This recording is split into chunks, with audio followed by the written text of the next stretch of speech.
Hello, Institute teachers. Just had a few quick thoughts with you about slowing down in class. Uh, it can seem really overwhelming sometimes to cover the amount of material that we have, or thinking we have to fit a lot into our lessons. And it's a natural tendency, and there's nothing wrong with those feelings. But I just want to give you a few quick thoughts that maybe will help you to slow down. The first thought is that we are here to help students deepen their conversion. And that is not a time sensitive event. That is not something we need to hurry or can be hurried. In fact, if you have a plant on the windowsill, more water, more sunlight, more attention, more messing with it, sometimes will prevent it from growing. Sometimes we need to leave space for it to grow and time for it to develop naturally. And so you don't have to have Institute be a place that is going to get someone converted real quickly. They're having experiences in their life, other places is helping that to happen as well. And so just want to encourage you to not take that burden on yourself. To remember that we prepare lessons, but we don't teach lessons. In fact, we're teaching students. The lesson preparation we do prepares us, but it's our students that are the ones that we're teaching, not a lesson. If you're thinking, I got to get through my lesson, then I would just encourage you to just take that out of your vocabulary completely.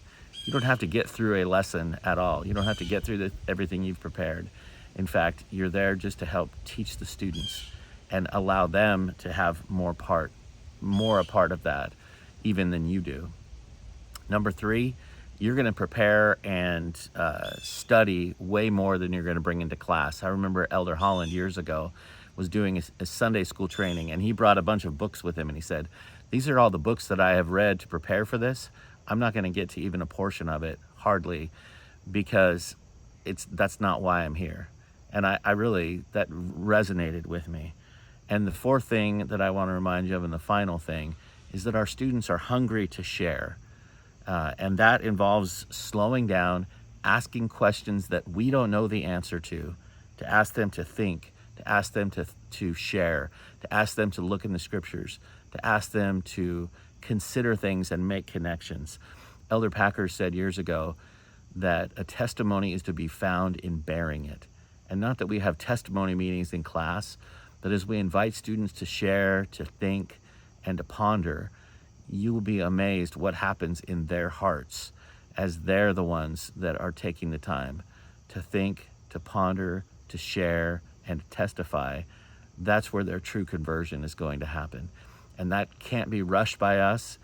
And if you're nervous or feeling rushed, I would just encourage you to take a breath, take 2 breaths, and trust that the students are hungry to be there, to learn, to have an experience, and that you as a teacher, the best thing you can do as you prepare yourself is to make space for that growth to happen with your students. And sometimes we grow by listening to other people, but often the growth takes place as we are the ones sharing ourselves. And I just invite you to consider that for your students. Hope you have a great week. Bye.